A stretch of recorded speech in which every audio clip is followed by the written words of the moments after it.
I do apologise, Kevin, for being a bit late because I ate some cake about 3 or 4 hours ago. Fell asleep.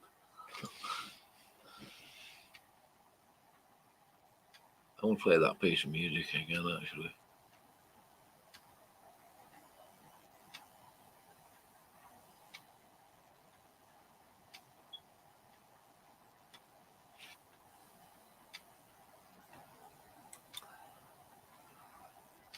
Now, if you want to help Kevin Thompson out, I've got a PayPal here. I've got QR code.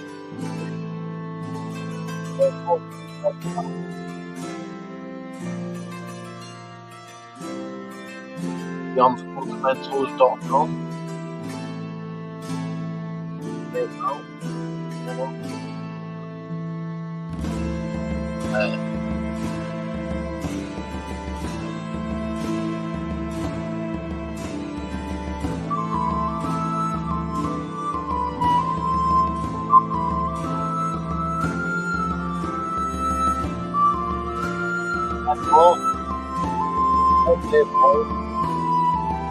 It's not actually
hopefully Kevin will be here in a second.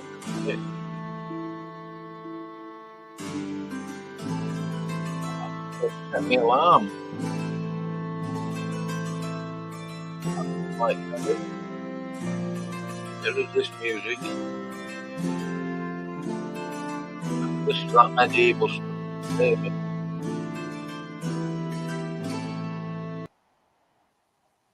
Evening, Kevin. I do apologise. I fell asleep. I should have set my alarm clock. There's no audio coming through. I can't hear anything. I don't know what's wrong with the audio. I don't know if it's anything at my end. Oh, it seems to be working fine. You can stream to your channel if you wish to. Kevin? Can't hear. Oh.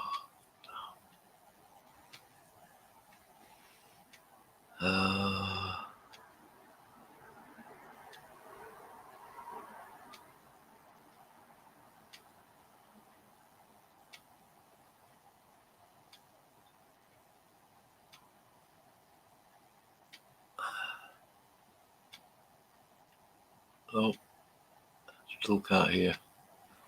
I don't know if there's anything in my settings I'm doing wrong. Click on audio. How about now? Oh, yeah. There we go. Yeah. Are you streaming to yours, Kevin? No, not yet. Actually, I'm not sure where the information is to stream to my channel. Do you have like RTMP settings somewhere? No, there should be a button top right somewhere, stream to your channel. Oh, okay. I've clicked guests can stream this to their own destinations. Yeah, there should be a button there. Hopefully you have. Yeah, shouldn't be a problem.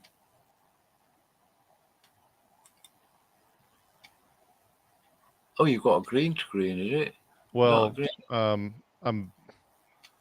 tell you what, I'm having a time of it over here. Yeah, I'm sorry. No, it's not. It's just fine. It's just I don't use StreamYard, so I'm having to figure out as I go for the first time. Oh, what do you use, Kevin? I've been using Restream. I don't have anything against StreamYard. It's just a different interface. So. Oh, yeah, Restream's quite good. Restream.io, isn't it? Yeah. Yeah. Right. I mentioned Platonism. I've been reading a book about Plato and other stuff, and I've heard Chris Fisher in a conversation, if you can call it that, with Matt Slick. I don't know if you noticed that one. I haven't. All right. It's worth checking out. I mean, Matt Slick got totally destroyed in it. He was not accused. He was... Chris kept mentioning Platonism, you're using Platonistic reasoning. I've been reading about Plato. I'm not an expert on him. And Aristotle. And I've heard other people in different contexts. Obviously, with Calvinism, it's Platonistic, Gnostic Manichaeism, and all that kind of thing. There's a bit of Aristotelianism in there. Is there a simple way for me to detect that kind of thing and point out the error of it, or the fallacious reasoning of Platonism in some way? So what I'm noticing is a bunch of terms being thrown around. So I'm not, I mean, we could talk about what these things are, but if we're talking about where they are, if like Chris Fisher, is that the person you were talking about? If we're talking about what he is seeing, what we really need to do is break those errors down into actionable items. Like let's kind of forget the topic headers of Platonism. I mean, we can keep using it, but for the sake of detecting error, let's identify what the errors are, regardless of how we've categorized them or taxonomized them. All right. And then say what's up with this error. Is it an error? Is this a problem? How did this come into Christian thinking? Is it something we should reject? Is it something we should accept? So I think that, like, so far, the level of the conversation has been too low resolution to be actionable, because when you have different ideologies, there isn't one single ideology that has 100% lies in it, nor is there one that has 100% truths in it. So you can't just say Platonism or Neoplatonism or Gnosticism or something like that. Those are very blanket statements, and they don't have a high enough resolution in order to pinpoint exactly what it is we're optimizing for if we're trying to get truth or avoid error or something like that. We got to get down to the granular level of the specific truths or errors that we're dealing with. Yeah, because Platonism and Aristotelianism and all that kind of thing, they're very big subjects in themselves, aren't they? Well, I also think that people throw around words like Plato and Aristotle, like these names, as if they're the same. Yeah, and they're not the same. Aristotle is a significant departure from Platonism. yeah, And then what most people think of as Platonism today is really Neoplatonism under Plotinus, which came a while later after Plato. And you could say that Platonism is really an extension of Socrates, because we know what we know about Socrates through Plato. right. And then, Socrates got a lot of his information from Heraclitus, and Heraclitus was the person who gave us the concept of the Logos. Now, if you're familiar with the book of John, it starts off, in the beginning was the Word, and the Word was with God, and the Word was God. So suddenly, when John starts writing, we get this concept of the Logos, which comes from Heraclitus. I've been talking about this with a few people recently, that it's easy for us, especially if we're very moralistic, fundamentalist type Christians, to kind of group all these people in together. But sometimes they're generations apart, sometimes they're hundreds of years apart. And if you look at the sequence of people from, say, Heraclitus to Socrates to Plato, then to Aristotle, who came after Aristotle philosophy-wise? Origen? Alexander the Great. Oh, yeah. See, Alexander the Great was Aristotle's pupil.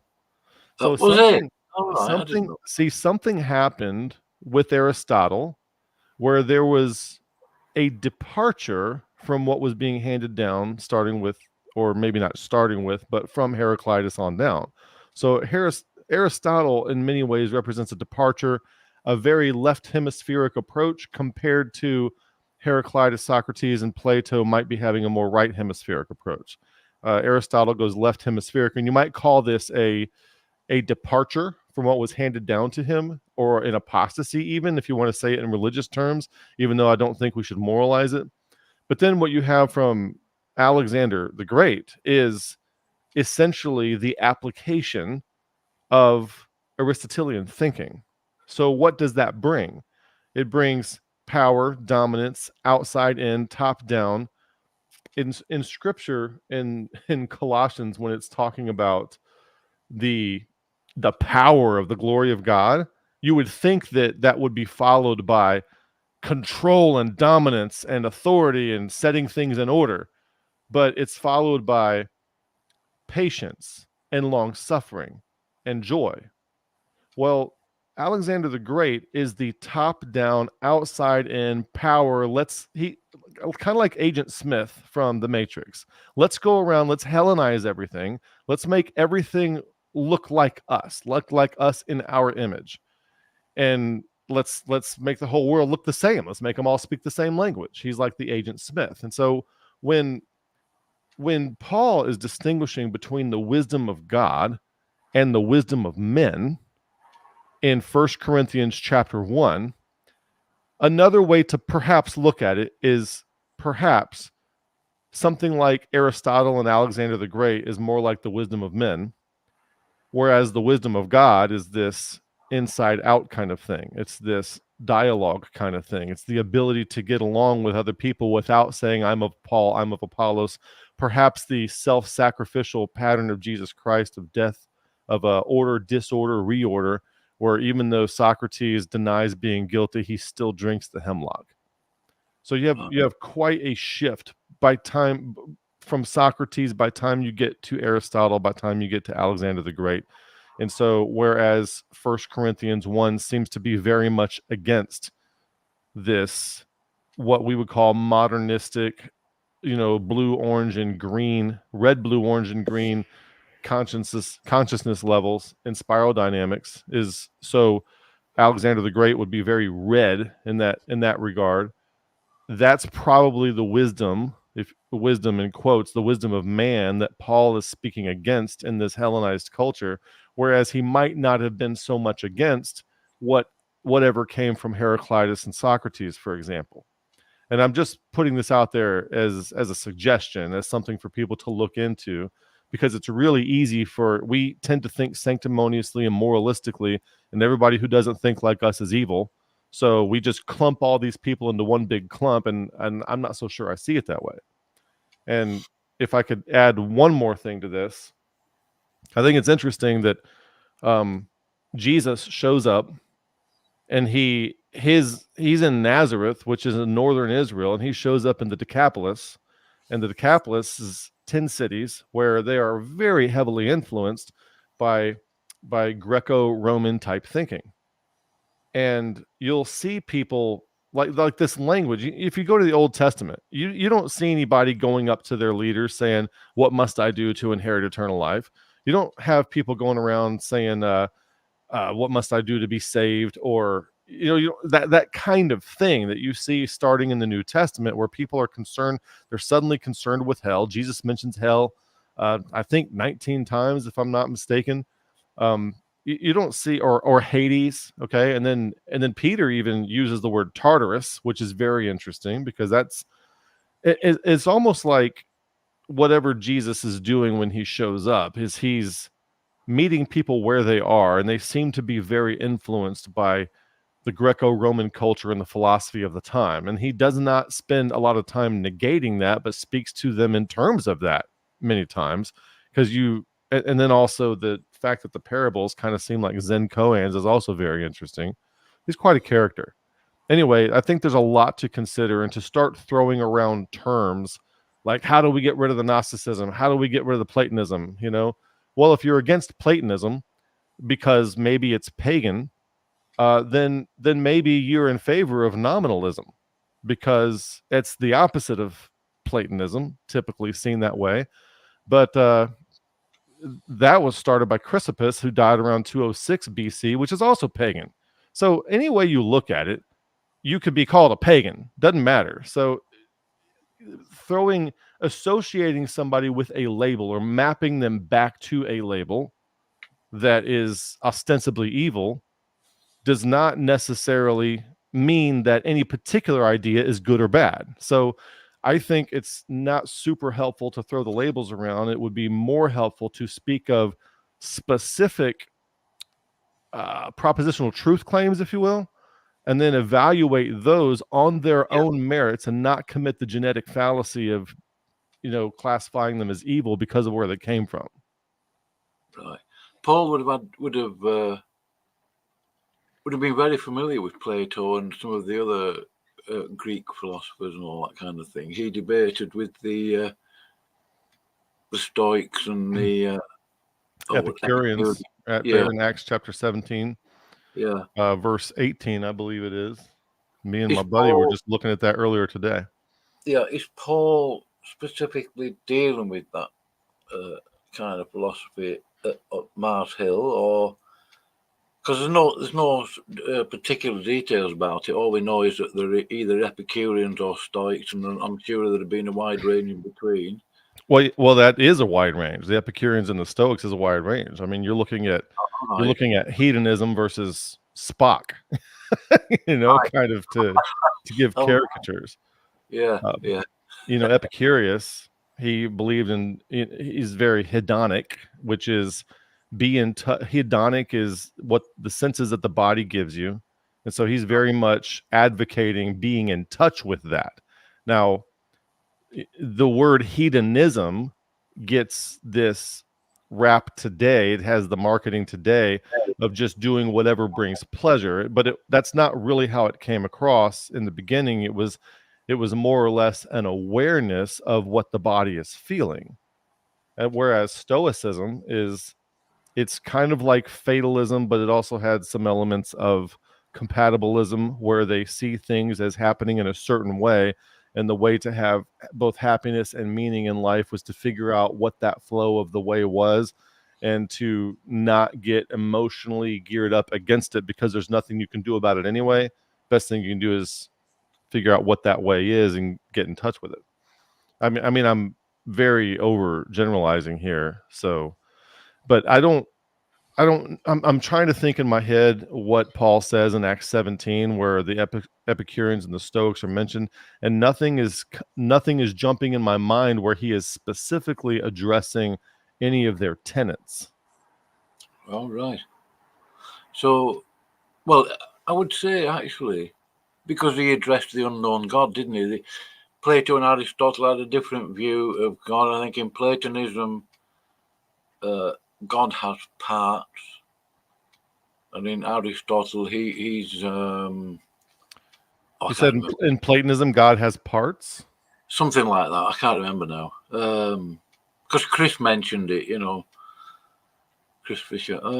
That's not my understanding per se. I'm not claiming to be an expert on anything that I'm talking about. I need to make that very clear too. Oh, right. Just sharing a perspective to the degree to which I'm informed on this, which I do not claim to be very high. So I am not tracking that particular component. Anyway, it would be interesting if we're talking about what Chris Fisher said. It'd be interesting what he is saying is appearing in what is ostensibly Christianity that stems from that. Well, he is an open theist. I'm not, but I do think that if I was to say to Chris I'm not an open theist, he would probably be able to prove that I am at least open theist in one point, at the very least. I don't know, it'd be very difficult to get away from open theism for any Christian, really. I'm not into being labelled, but I've never liked it, even before I became a Christian. Yeah, as soon as you start using a label like open theism, or what's the alternative, closed theism, yeah. you very rapidly get into a place where you can no longer be epistemically humble. In other words, what we want to do, instead of aligning ourselves with a particular label, and so if you've ever debated with a Calvinist, if anybody's listening to this, if you've ever debated with a Calvinist, what you're going to run into very frequently is, if you don't see things their way, you automatically get accused of a bunch of things. Oh, you're a universalist. Oh, you're an open theist. You're a Pelagian. They have all these things they map you back to. Okay. And that way of interacting is not super healthy. It's not a super healthy way to interact. And even though we disagree with Calvinists, we bring that way of interacting over with us outside of Calvinism. So we're really making a lateral move ideologically out of Calvinism. We're not going vertically and transcending it. We're not going to the meta. We're just going beside it, which isn't really any better. And so what we would really want to do, in my opinion, is to not try to define or nail down the ontology of God and what his memory storage hard drive looks like, or where it's stored per se, because nobody asks those questions. Yeah. Let's look at what the text of Scripture says and see what it's telling us, and then ask yourself, do we believe what it says, or do we have a good philosophical reason, like the Calvinists do, to find philosophical reason to explain away what the text says in favor of something that it doesn't say? Yeah. I think I might have heard you use the expression, this caged mentality, left brain, ideological, propositional thinking. Yes. Would you say that is the same with free grace, the so-called theology, whatever they call it? So yeah, anything that is propositionally normative. Okay. And when I say something's propositionally normative, it's anything that looks like this. Like free grace would love this one. This one over here, I have an assistant today. This is also propositionally normative.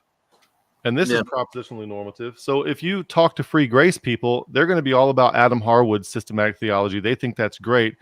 And when we say that that's not a good idea, we are not saying that the propositions aren't more sound. Sorry, you can have that back. We're not saying that the propositions are less sound or anything like that. What we're saying is that the systematization of propositions is not a smart thing to do. It's not. We're never encouraged to do that. So like in Philippians chapter 3, right around verse 15 or 16 or so, Paul, when he's about to start signing his letter off, and he says, okay, here's the last bit of advice. He doesn't say, here's the list of things to believe in order to not be a heretic. Never does that. He says, mark them which walk the same way that we walk as an example. And I'm paraphrasing here.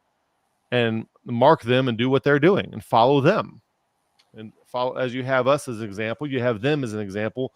Mark them as an example and do that. So Paul is referencing a way to be, a set of things to follow.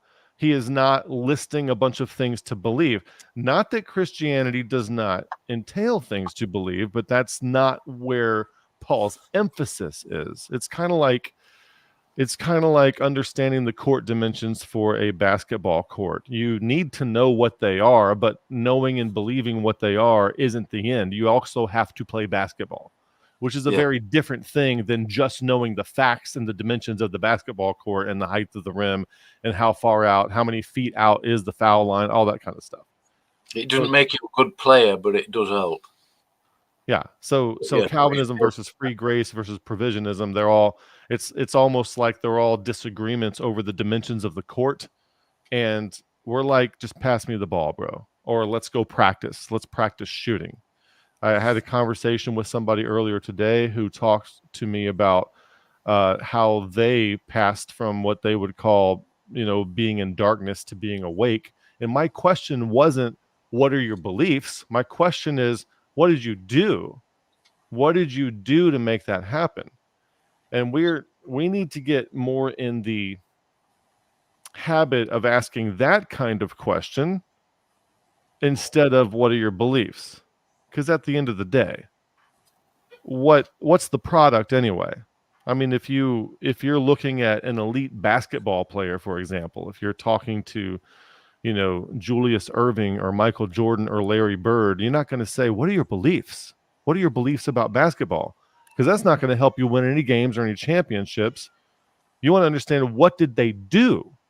So when Larry Bird says, well, every morning I went outside and I shot 500 free throws, foul shots. I shot 500 foul shots. That's what I did. Now that's actionable. That's, well, maybe I could do that. Maybe that would help me. So what are you trying to become?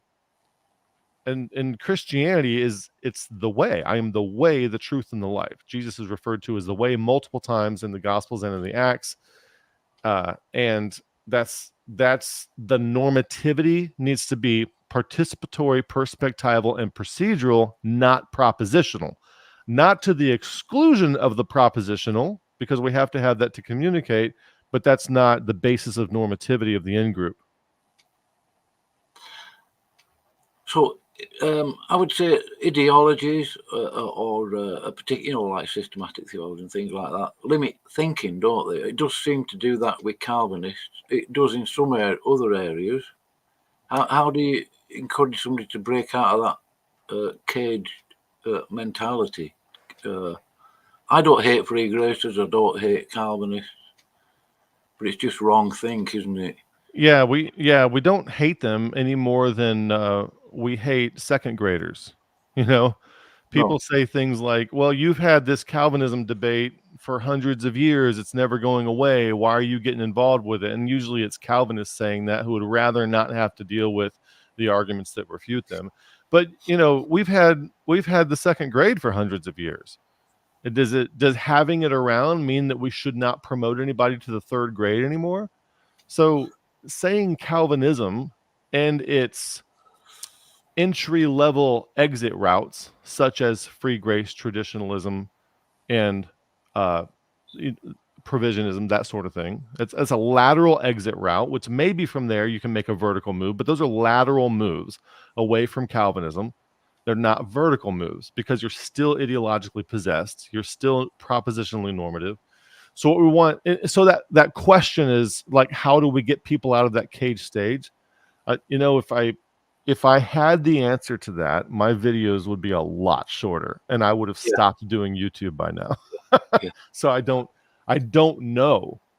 I don't know how to get people out of cage stage Calvinism Yeah. at all. But I mean, I get messages every day. Hey, your channel helped me come out of Calvinism. I don't know exactly what it was that did it. I mean, every once in a while you come across someone like Brad Sabb, who was on Leighton Flowers' channel, and he's like, yeah, I listened to Kevin's video on predestination and then the Ephesians 1:4 and Ephesians 1:5 and the chosen thing, and I realized that this is not an emotional thing. We're not talking about God's fairness. We're not talking about free will. We're not talking about the character of God.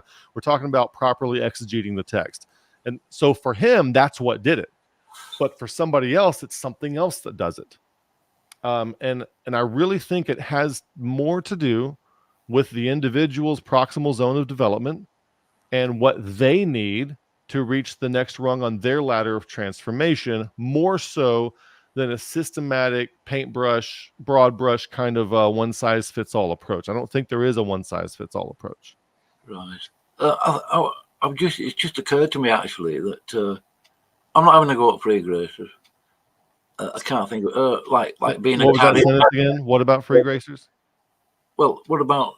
I mean, I think being free grace or charismatic or whatever, giving yourself a label is a way of escaping other labels that you definitely don't want, like Catholicism and word faith and all that. And so they go with a different ideology because it best fits what they're thinking or something like that.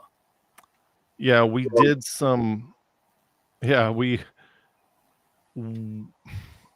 did some analyses of free grace and provisionism on the on Beyond the Fundamentals channel. And what's unfortunate about free grace and provisionism, and I think we documented this more so with provisionism, but that it is framed in terms of not being Calvinistic. Okay. Yeah. Now, the problem with that is that you wind up not realizing how many premises you still share, how many false premises you still share with them by the time you're finished refuting them within those boundaries. So what is the proper scope of the boundaries at which point somebody should transcend Calvinism? And what I'm trying to say, I think, is that provisionism and free grace, even though they would hate to hear me say this, the boundaries are still too narrow, and there's too many premises still shared in common with Calvinism that need to be realized and let go of before the person can really let go and move on. So I find in myself, I don't know about every day, but on a regular basis, I find premises that I'm still holding on to that are really Calvinistic premises that have kind of seeped their way into standard Orthodox Christian teaching over the centuries, and it gets taught by non-Calvinists everywhere. And so I find myself still to this day letting go of some of those. And just I was just listening to one of my older videos on 2 Timothy chapter 2, and I was showing how the passage refutes Calvinism and all this, and I was listening and I was just cringing. And I think it's just from a couple or 3 years ago. I don't remember exactly when it was, but like, I would not say those things now. I would say things very differently now. So just in 3 years, 4 years, however long ago it was when that video came out, my perspective has changed so much that I would not say any of those things again. Those things came out of my mouth. So I don't want to stop and codify any of my current beliefs at any time into something like this, because once you do that, you start defending them, then you become egoically attached to them, and then you put a stunt on your growth and you can never move past them. So we need to constantly be in the process of realizing how many premises we share with ideologically possessed mindsets and be ready and willing to let them go all the time, at any time, to whatever extent is necessary. Right. What kind of premises? I don't want to get you in trouble with the free gracers or the Calvinists or anybody. I'm just okay. Premises like, what is God? How do we define God? God a person? Is God okay? If we're in the image of God, do we envision God like a Hebraic Megazeus kind of character? Is he a person with a body and a brain? Okay, is God omniscient? Where's all that knowledge stored? Is it stored in a brain that's kind of like ours, or God is a spirit, and they that worship him must worship him in spirit and in truth? If God is not embodied because he's a spirit, we're talking about God the Father here, then where is all that memory stored? Where is it physically? And how is it accessed? Okay. What are some more premises? What does the word salvation mean?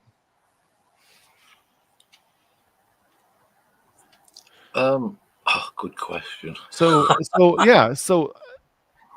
salvation. It means a lot of different things to a lot of different people, doesn't it? Exactly. Yes. So when we have been programmed to think of salvation as some kind of guarantee that you will go to heaven when you die, or some kind of mechanism that gets you to heaven when you die, something like that, right?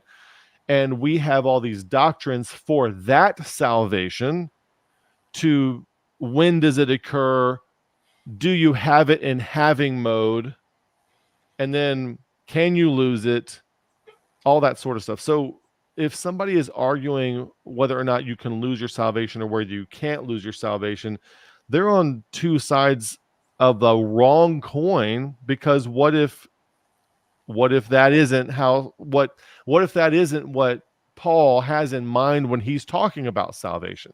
The word salvation comes from the word salve, salve, salve. So to be saved is to be salved, is to be healed, and it's to be delivered from some kind of infirmity. Okay, so somebody put in the comments right here, to be saved from sin and the penalty of sin.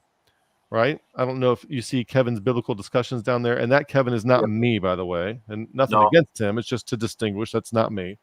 Our work called Beyond the Fundamentals. So if you were to say, okay, to be okay, that's a good one. Okay, so he answers that, to be saved from sin and the penalty of sin. Well, let's stop at to be saved. And then what does that mean? Well, if the word saved is salved, like salve, you put a salve on a salve, a healing ointment, it means to be healed. So to be healed from sin and the penalty of sin, when? For how long? Why? How? Okay. And it turns out that many places where the word saved shows up, it is not a reference to eternal salvation of the soul. For example, at the end of 1 Timothy 4, so shalt thou save thyself and them that hear thee.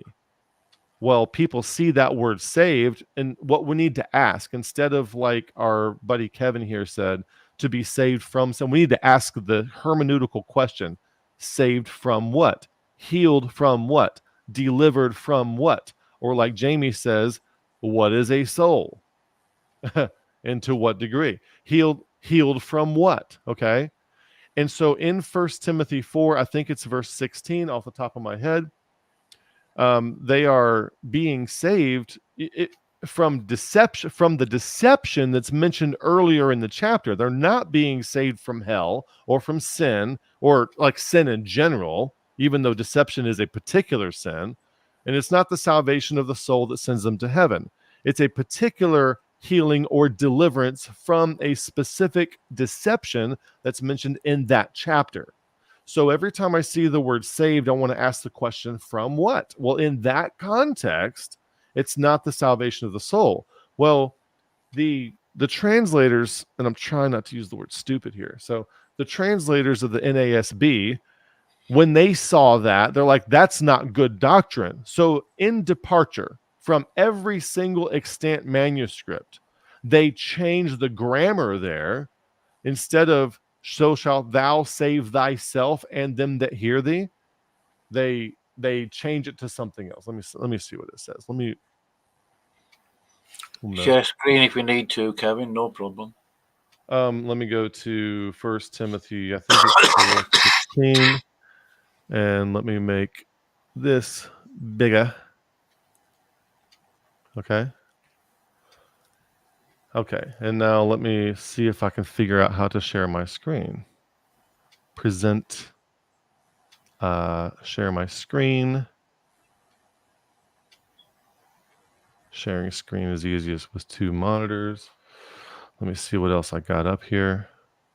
Entire screen. Now we're going to go with screen number 1.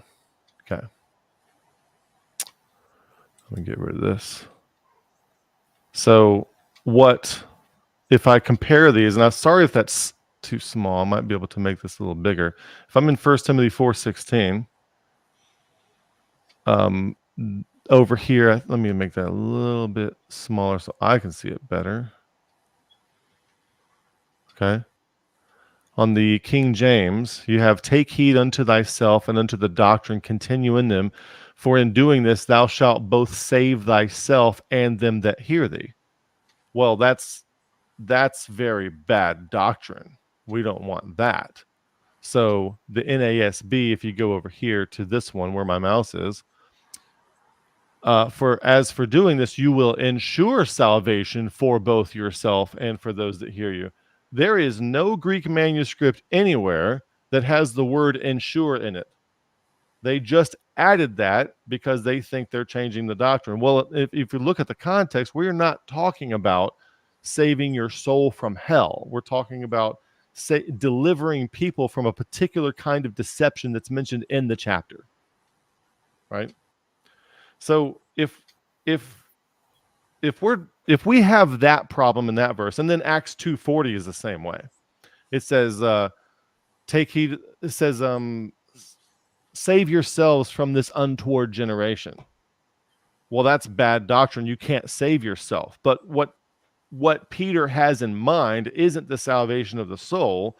It is deliverance from the armies. When Jesus says, when you see Rome compassed about, Jerusalem compassed about with the armies of Rome, that kind of thing, Luke 21, Matthew 24, then you better, get out of town, because they're going to come in there and they're going to kill everybody. And that's exactly what they did in 70 AD.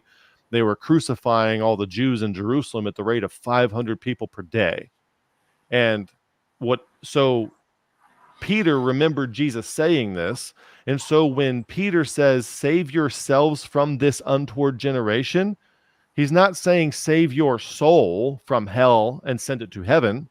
He's saying deliver yourself from being one of those people that are being crucified at the rate of 500 per day when Titus shows up, because that's what's coming, because Peter did his homework. He was paying attention to Matthew 24.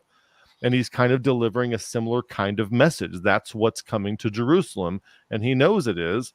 So those kinds of things. So just in 2 passages, we see the word saved or salvation means something other than the doctrines of salvation that we have in books like this. Okay?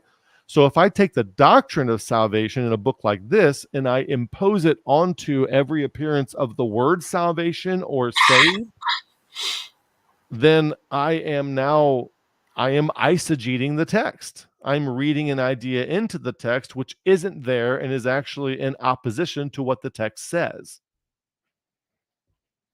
So those are to answer your question, those are a couple of premises. And what I have found, and we don't have to get any more of these because I'm in discover mode, and when you're in discover and explore mode, and you're trying to be epistemically humble, you're not exactly coming up with well-formed ideas that would do good in a debate necessarily, okay? And so for me to put out in public on YouTube exactly where I am with some of this would not be, I don't know, it would attract a lot of hate and anger and sanctimonious moralistic attacks, because it seems like everybody in the YouTube comment section these days is 100% just like 1 Corinthians 3 and 4. There are divisions among you. I'm of Paul, I'm of Apollos, and you are carnal, that kind of thing. Everybody's fighting about something all the time. They can't just stop and say, let's slow down and let's stop being moralistic about this. Let's try to figure out what this is really saying. And the truth is, because we've been taught these premises for so long, we really don't know what it's really saying. So let's have a little charity with each other. Let's try to use Rule Omega and Protocol X. As we have videos about those on the channel, and slow it down, figure out what this stuff is, and stop building systems like free grace and provisionism where we don't know what this stuff is in the first place, because we haven't sussed it all out. We haven't identified all of our premises, that sort of thing. So, do you want to answer some questions from the side chat if anybody's got any, Kevin? yeah, go ahead. I feel like I'm just running my mouth like crazy. Kelvin mentions Hegelianism. I can't remember the exact definition. I know what he's on about. So yeah, this guy, who interestingly has his avatar picture is the Q from Star Trek. Right. Hegelianism doesn't work with a cogent gospel expression. So I don't know if he is saying. I don't know if he is saying. I don't know what he's saying. I don't know if he's saying that what we're saying is Hegelianism, and then that's another one of those things like Gnosticism or Platonism or whatever. Like, are we talking about a Hegelian dialectic? Because a lot of Christians are trained without understanding what a dialectic is at all. They are trained to be against a Hegelian dialectic when they can't even explain what one is. So I don't know what this guy means by this. Psycho Bible says, I'm curious what your guest wanted to discuss. He might be asking that on my channel, not realizing that I'm a guest on your channel. Oh, right. Well, Hegelianism, obviously a guy called Hegel created that thing. It's thesis, antithesis, and I can't remember what the conclusion, I suppose you could say. I can't remember now. Yeah. Yeah, it's where you're presented with a thesis and an antithesis, and you come up with some kind of third way that resolves them both. Someone said Hellian dialectic, and that's Jamie. And Jamie's a jokester.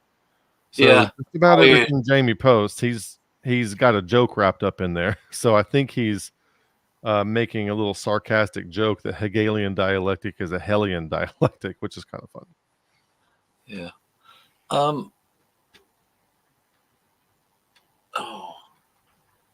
Psycho Bible comes back and says, I was confused. By the way, just a little plug for Psycho Bible. If you ever get a chance to check out his channel, he's got a great channel over there at Psycho Bible, where he looks at a lot of issues Christians are facing from a Christian perspective, and he is a certified and licensed counselor, therapist.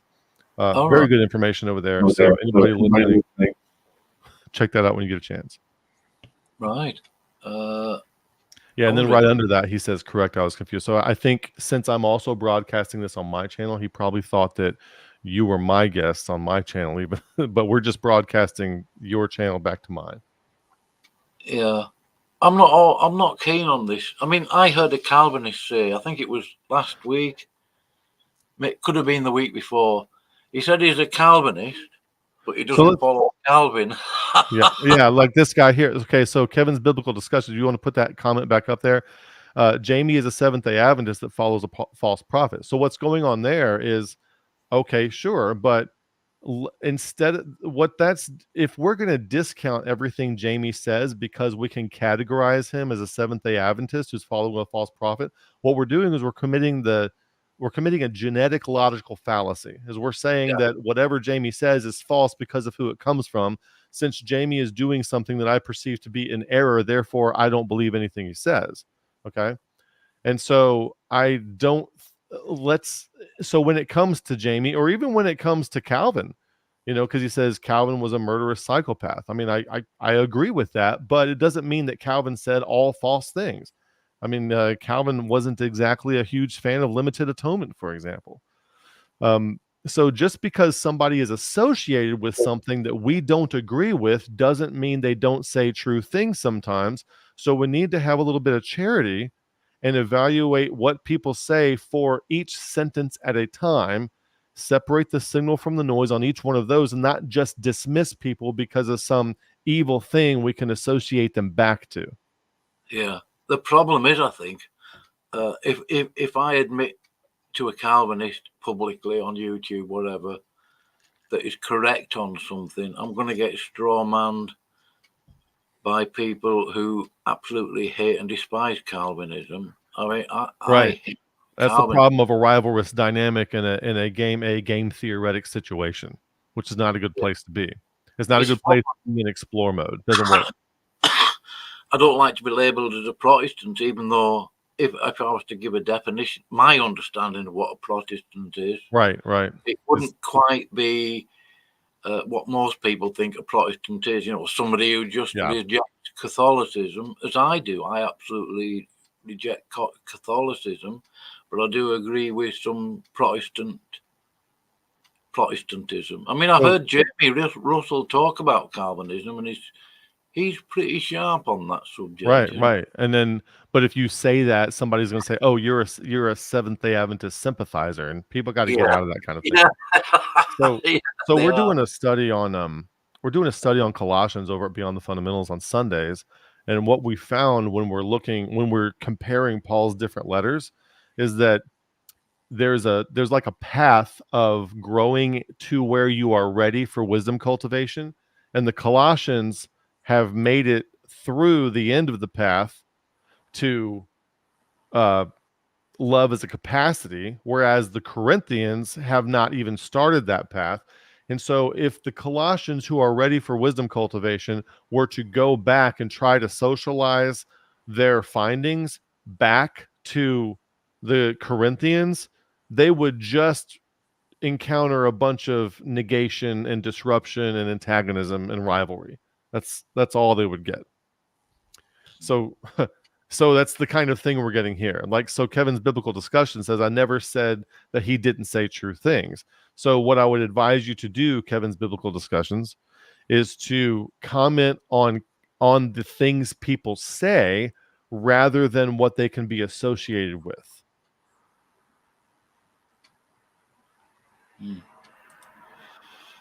I mean, well, I wonder what kind of fallacy this is, Kevin. My authority is the Bible alone. I believe that he believes that.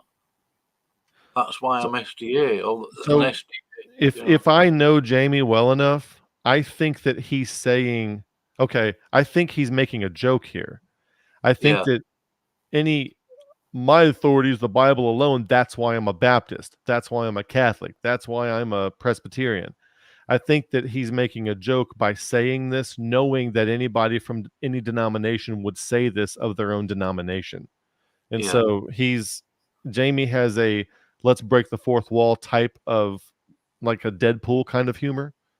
So I think he's saying this kind of in jest, more so than actually lacking the epistemic humility to not say it.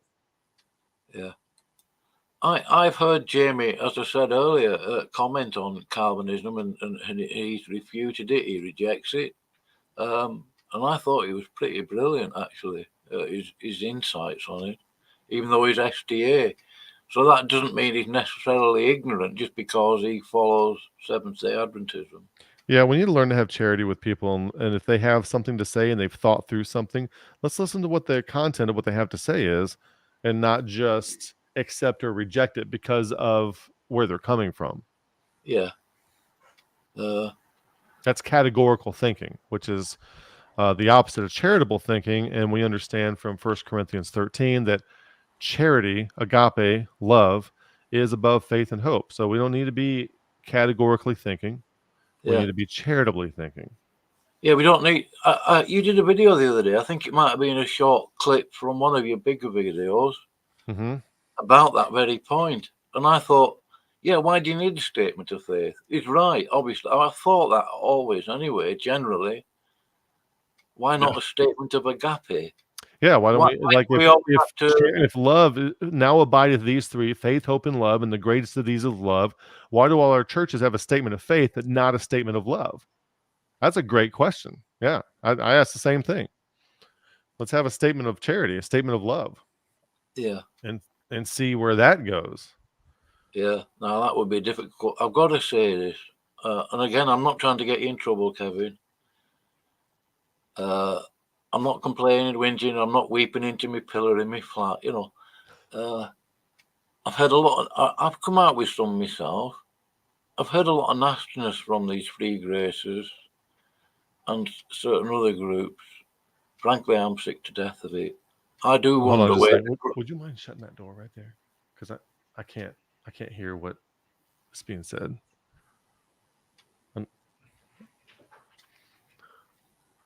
Anyway, I'm all right. Just one more time, if you wouldn't mind. I'm sorry. Oh yeah. I don't want to get in trouble, Kevin. I'm sure you're not worried with the free gracers, and I've been guilty of it myself. I absolutely admit it. But I've heard a lot of nastiness from free gracers generally, and I'm wondering where the grace is in the free grace theology. I'm not hearing it. I'm not seeing it. If you know what I mean. So, if I could, for a second, I guess share my screen again real quick. Let me go back to present, share screen, go back to the entire screen. And all right, when you have an ideology that is propositionally centric, like what we have over here, propositionally centric. So free grace is propositionally centric. Provisionism is propositionally centric. Calvinism is propositionally centric. What happens is you have this. Like, it doesn't matter what the content is. Doesn't matter if it's Grudem or Harwood. You have confirmation bias, lack of viewpoint diversity, suppression of dissent, polarization and tribalism, loss of critical thinking, intolerance of alternative views, erosion of academic freedom, ideological echo chambers, inhibition of institutionalized disconfirmation. Like, how do we re-vet all of our ideas and really make sure they're still true? Moral absolutism, identity politics, intellectual stagnation, ideological extremism, suppression of diversity, suppression of dissent, lack of empathy, all right, this trouble you're getting from the free gracers, authoritarianism, group polarization, dehumanization of opponents, ideological dogmatism, groupthink, inflexibility and rigidity, polarization and divisiveness, intolerance and discrimination, ideological purity tests, cult-like behavior, loss of individuality, emotional manipulation, witch hunts, heresy hunters. So, and I know that's quite a list for me to just read off like that, but it's very important that people see this, because when people are in an ideology that is propositionally normative, it doesn't matter if it's Calvinism or provision. It doesn't matter how true or correct the people think the content is. It actually doesn't matter how true or correct the content is. When it's propositionally normative, even if all the content was 100% correct, then this is the fruit. These 31 things, some of these are duplicated, I understand that. So this about 30 things here is what you get when you have propositionally normative ideology and in groups based on that. And you don't get a choice. You don't get to say, well, we at Provisionism don't like those 30 things, so we're against them. No, you're not. You are creating them. You are in favor of them. You are precipitating them by being in an in group that is propositionally normative. You don't get to opt out of these things. If you're propositionally normative, this is what you are supporting, even if you're too ignorant to realize that this is what you're supporting. How do you step out of that? And like, even if it doesn't matter what group, as you said, read those things there. Yeah. How are they going to come out of that bias? They perhaps don't perceive themselves in those terms there. So that's, and yet I can see it. I've never had honestly, Kevin, I mean, I did 30 years clink. I've always hated labeling, because that's all they ever do when you're in jail. The psychology, probation, the screws. They want to stick a label on you. They've accused me of being rigid as well, because I'm not malleable. Right. That's why I did 30. instead, instead of like. So, how do you step out of that? And I mean, I'm not into psychology. I've got no time for it. Well, that question, that's the hard question. I don't know. Like, as a matter of fact, today when a friend of mine said that he, passed from darkness to waking up, my big question for him is what did that? Like, I wouldn't know how to go back to my previous self and wake me up. I wouldn't know how to do that because my previous self had all kinds of reasons to assign me to sin, hell, the devil, and demons and everything else for the things that I'm realizing now. So I already had, like, what you might call anti-memes and anti-meme complexes against the things that I needed. It's like a second grader being trained and taught to be against everything they would learn in the third and fourth grade. So you never, and then of course, by the time you get to college and you're learning advanced physics, of course, that's really, that's Satanism right there. And so everything has been, it's difficult. So my understanding is there's basically three great paths. As a matter of, what, I have this slideshow here. So in the Bible, here's what happens. I can actually just write this out. Here's the pattern that we found in Scripture. If I share my screen, share entire screen, the pattern that we found by comparing all of Paul's writings is that there's something that we're calling the golden chain of charity in Romans 5:1-5. You start with faith. That's the point of access. And then you have tribulations, patience, experience, hope. And then you arrive one day. I've arrived, not like that, but you come to this place where one day you develop love as a capacity. And that's where this is. Love, up here, you have love as an intention, but you don't know how to love. And if we define love as that which enables choice or the affordance of choice, then you want to afford choice to yourself and others when you start your journey, but you don't know how. And as you comes through some of these tribulations and patience and experience with hope, then you develop the love as a capacity. And then now the problem here is that the tribulations and the experience, what that is you have voluntarily adopted responsibility up here. And down here, you get betrayed. And I guess I'm going to write a B for betrayal. And then you get injustice. You get betrayal and injustice. And it's very important at that point that you pay very close attention to Ephesians 4:32. And be ye kind one to another, tenderhearted, forgiving one another, even as God for Christ's sake hath forgiven you. We think these are all just words. Why would you have to forgive somebody if they haven't done something absolutely terrible to you? Right? If you're supposed to be more like God, and God is a forgiving God, how can you become like God if there isn't a need to forgive people? And how bad does that forgiveness need to be? Well, how about they betray you for 30 pieces of silver, and then they send you to an illegal court trial, then they nail you on a cross? How'd that make you feel? Probably not too good. So the message of the cross is foolishness to people because they're fine with somebody else dying for them long ago and far away. Jesus did all the dying for me. But when you realize that believing in Christ means that you are going to go through this same pattern over and over in your life too, that's too much for people to bear. And that's why the cross of Christ is too heavy to bear. But it's through that failure. You voluntarily adopted responsibility. You're doing everything right. You suffer injustice and betrayal and the failure of that responsibility that you've adopted. And that's the thing that wakes you up. And now once you wake up, you see something. Now, do I face this with bitterness and resentment? That's the path to hell. Or do I face this with gratitude, love, and forgiveness and continued adoption of responsibility? That's the harder thing to do, but that is the path to transformation. And because resentment in the cosmos of the mind, because everything is fractal, the devil is resentment in the cosmos of the mind. The devil's the father of lies, and resentment is the father of lies in the mind.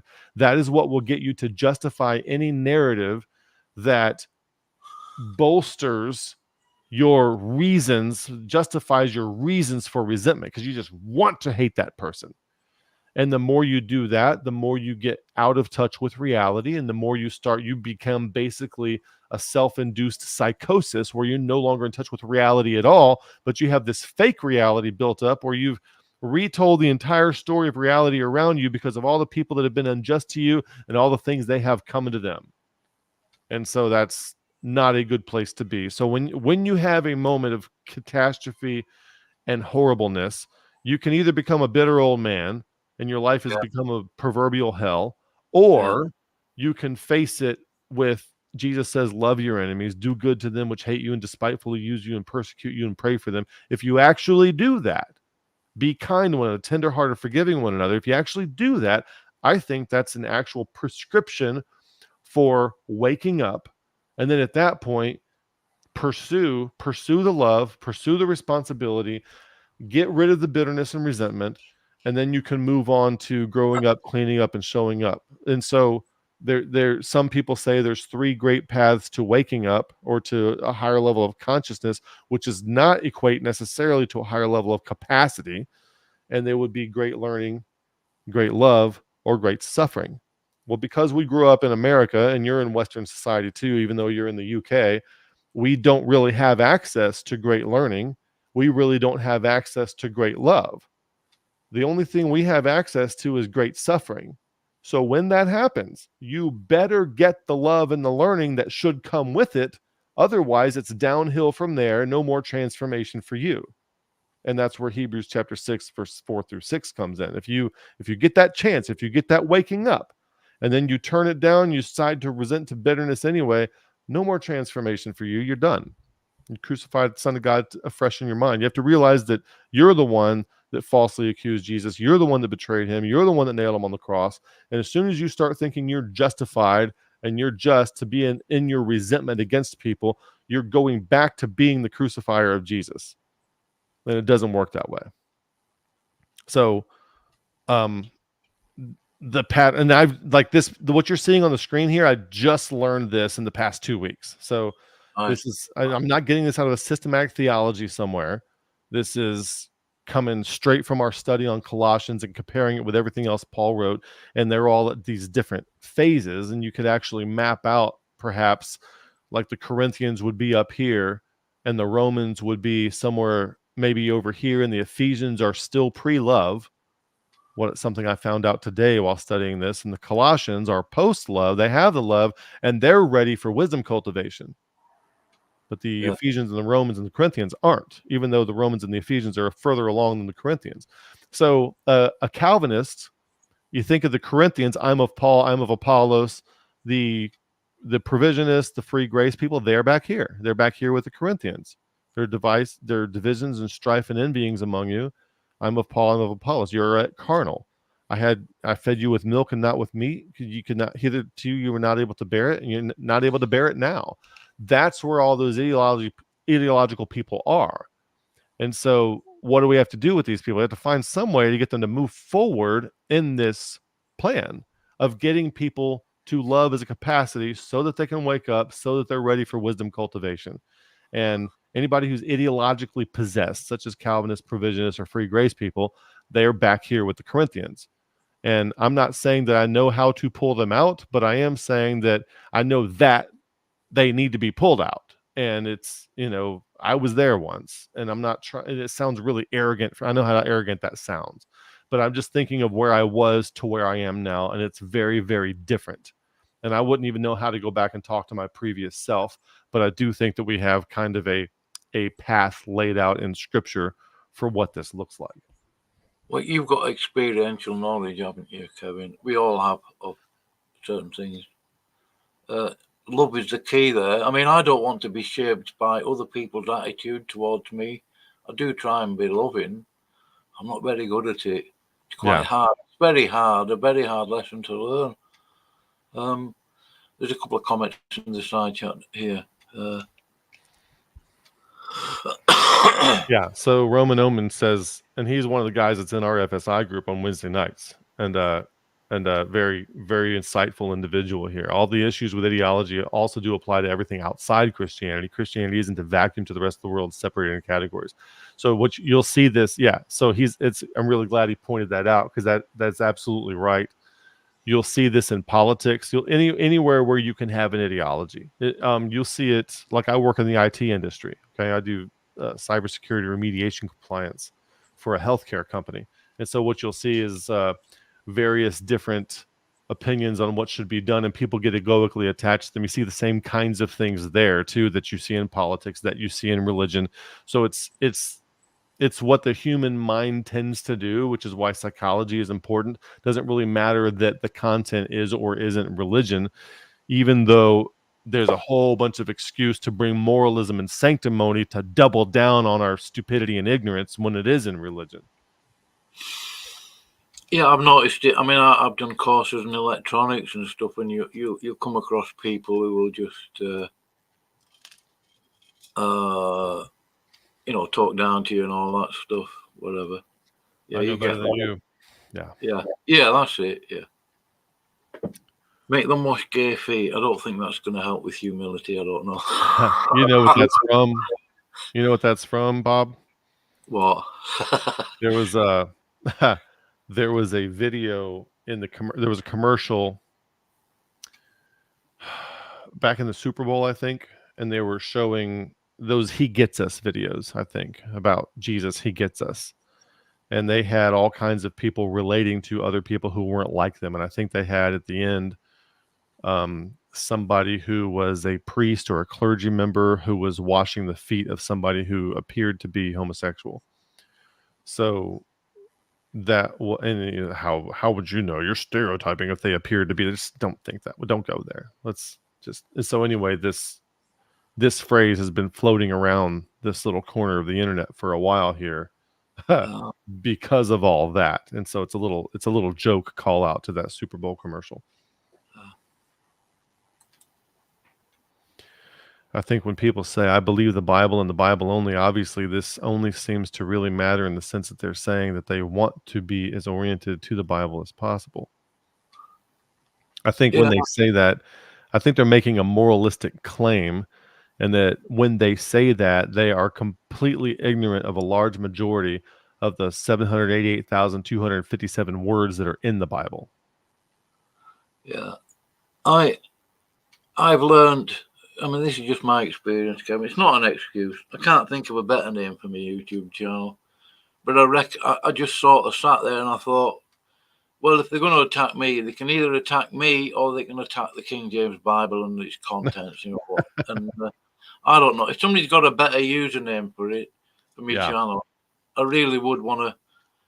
But I do want to encourage people to get the KJV rather than the NIV, NASB, LSB, and all the others, HCSB. LSB, yeah. Honestly, I'm really stuck.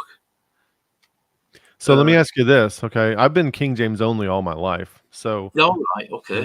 What is it that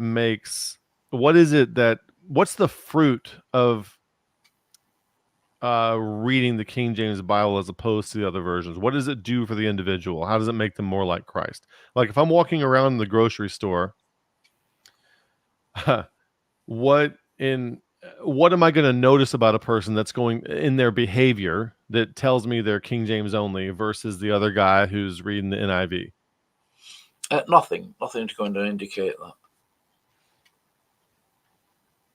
Is it? There isn't going to be anything illustrating that I'm King James only until I open my mouth and they start coming out with NIV stuff or something. Okay, so let's try something else then. What if we go into what if you're interacting with people at a secular job? Let's say you all work at a lumber plant and one day you have a company picnic and you're interacting with people and nobody talks about religion, but some of the people are King James only and they're all Christians. They just happen to be, but nobody's talking about religion. And nobody talks about religion at all, but some of them are King James only and some of them aren't. What behavioral differences am I going to see at work and at the company picnic of those who are and those who aren't? I'm not sure you would see any differences in behaviour generally if if they're truly following Christ. I wouldn't say that because somebody's using the NIV that they're not following Christ, they're not after Christ. I would just think it was unfortunate that they're using the NIV, really. But there wouldn't. I don't think there'd be any marked difference. So why is it important then? Good question. I'm asking this as a person who's been King James only all my life. Oh yeah. I don't mind. I did when I first got saved. I was shown things mainly from the NIV by Gordon. This was at Full Sutton Jail. Mm-hmm. But the thing is, he kept mentioning the King James Bible. The King James Bible says it better here, says it better there, blah, blah. I thought, Gordon, get me a King James Bible. And once I got my King James in 1992, I never stopped reading because I thought, well, I've got where the rubber meets the road here. And I started learning things about the KJV, more so since I got out with YouTube. Yeah. Other videos and things.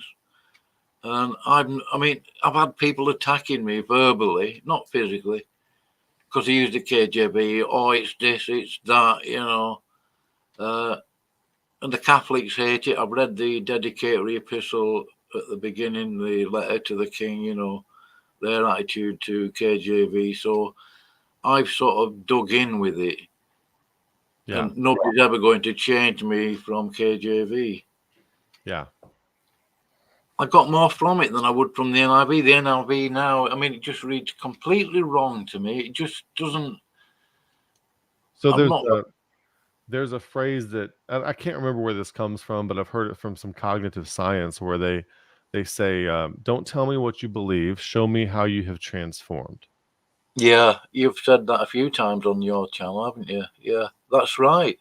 Show us how you're being transformed. Okay, you're a big King James follower. What is that? And somebody else made that point today. What has it done to your life? How have your behaviour as such? I don't mean works. How has that improved? What's your growth? How have you grown thereby?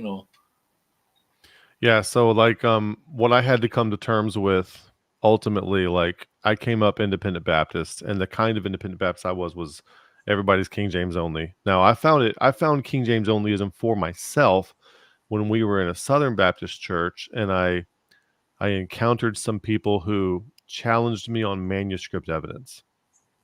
So I started studying the manuscript evidence when I was 16, started looking into everything that I could find. The internet was still kind of new at the time, but I was buying books. I was driving to Pensacola. I was buying books, getting a hold of everything I could about what was in each manuscript and what the superior manuscripts were and what the translation mechanisms were, and formal equivalence versus dynamic equivalence and all this stuff. And so I really didn't care about the issue a whole lot until I started studying it for myself. And then I came to the conclusion that the party line that all the major denominations were saying about the Bible versions was nothing other than a party line. And when I examined the evidence for myself, I'm like, yeah, it's very clear that this is a really interesting issue that needs to be looked into, and people need to take this more seriously because these Bibles are very different. They are different in over 30,000 places. There are 17 verses missing from there are 17 verses completely missing from the New Testament of the NIV and the ESV. They're just completely gone. And then the NASB, those same 17 verses are put in brackets with marginal notes saying that they're not in the oldest and best manuscripts. Well, then there's a lot of difference about what the oldest and best manuscripts are. And so the latest version of the Nestle-Aland Greek Testament is NA28. I think it came out in 2012. And it added 400 readings from the Textus Receptus back into NA28. But all of the Bible versions that are out there that aren't King James are still NA27 without those 400 readings in them. And then, so in addition to that, in addition to those 17 missing complete verses, just in the New Testament, there's 229 missing partial verses. For example, if you look up Luke 4:4 in the King James, it says, "But by every word of God, man shall not live by bread alone, but by every word of God." And that phrase, "but by every word of God," is removed from the other versions. Yeah. Like Acts 8:37 is not in the NIV or the ESV. Matthew 18:21 or Matthew 18:11, Matthew 17:21. They do funny things with 1 John 5:7, where they take out verse 7 from the King James and split verse 8 into two verses. Yeah. So I've heard about that one, yeah. It's a massive subject though, that, Kevin. I did get materials on it. I didn't go into it blindly. It's very difficult in jail to get information and stuff. The libraries are usually garbage, even more so now, I think. Yeah. But I mean, Well, textual criticism. I mean, that's just. I'm coming up against a time break that I'm gonna have to go real quick here. So if there's anything, I hate to do that, but if there's anything we need to say to wrap up, Oh, you've got to go, have you, Kevin? Yeah, I'm gonna have to go soon. Okay.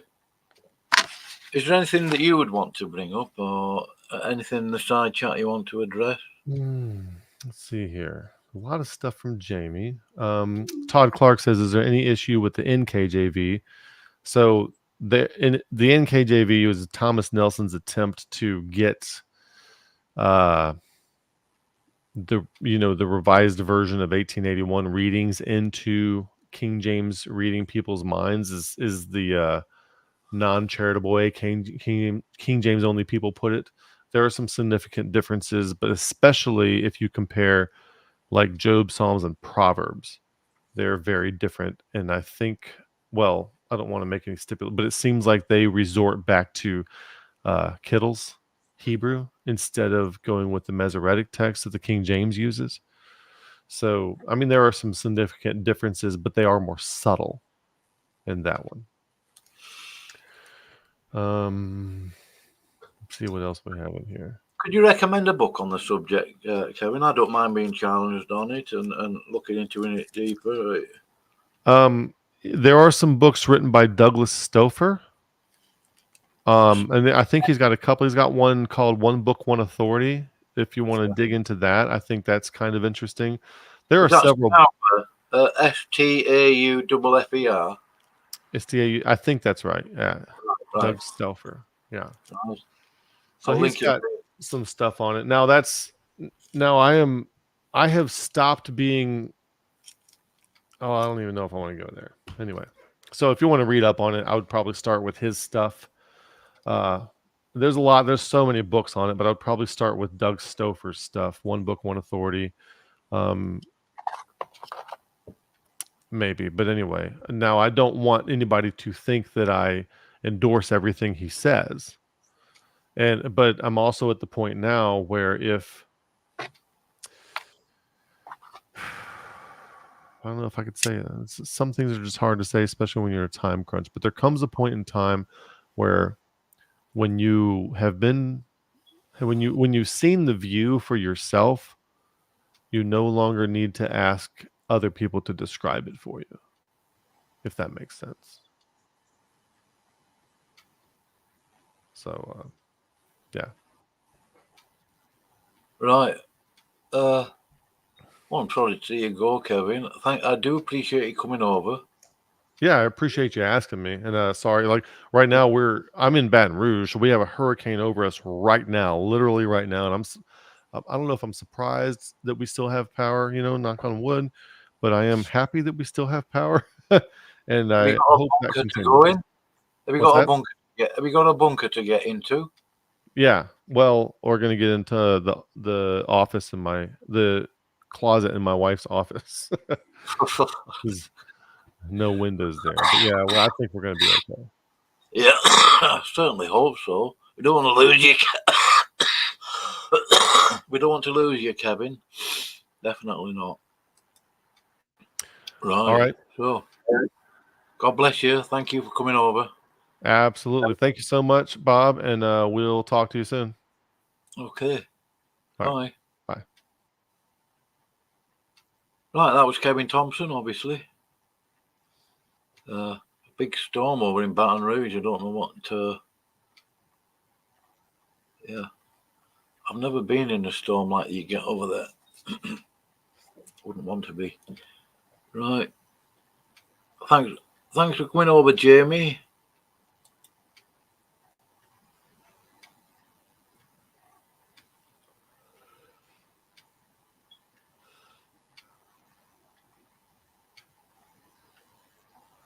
Right, I'm gonna go.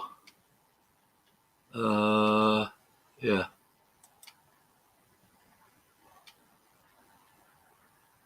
It's 1:20 in the morning here. Look, just in case any of you think I hate free graces or I hate free grace, no, I don't. I've got reasons. You know, there are problems with every, if we can put it that way, kind of theology.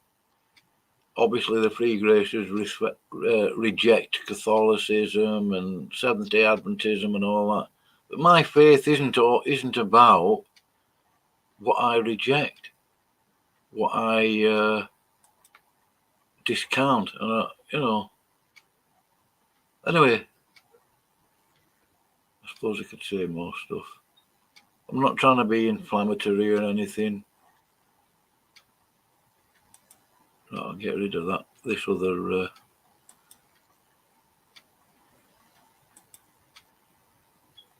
Right, I'm going to go and play some my favourite music.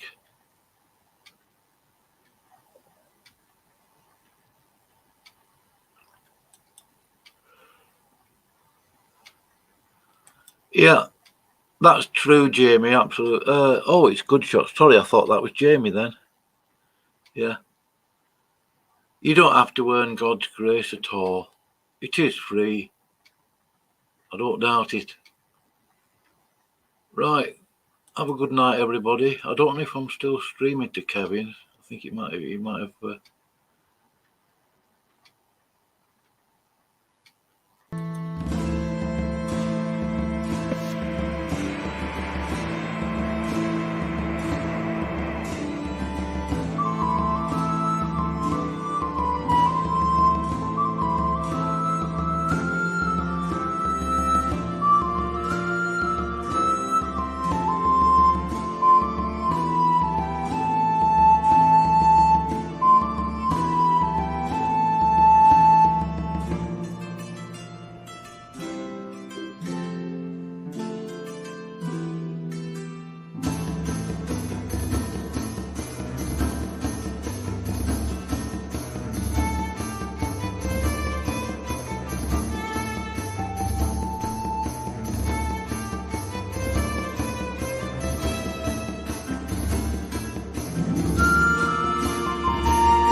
Hey, Jamie, did you make a video about me? Did you? I didn't know that. I'm going to come over and have a look.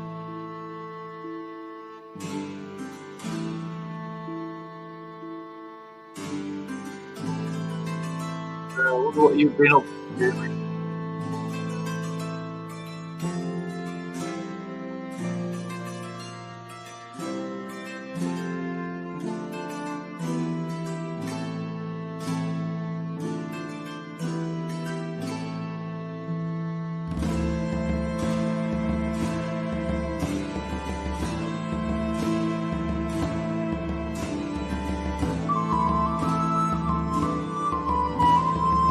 Right.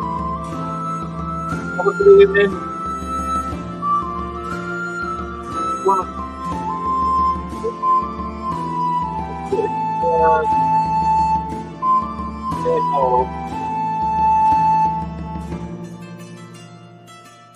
if you want to donate to me, I think mine. This is Kevin Thompson.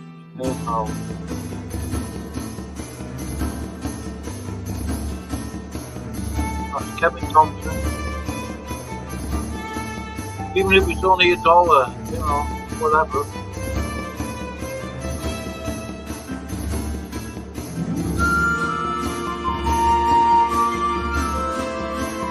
Bye.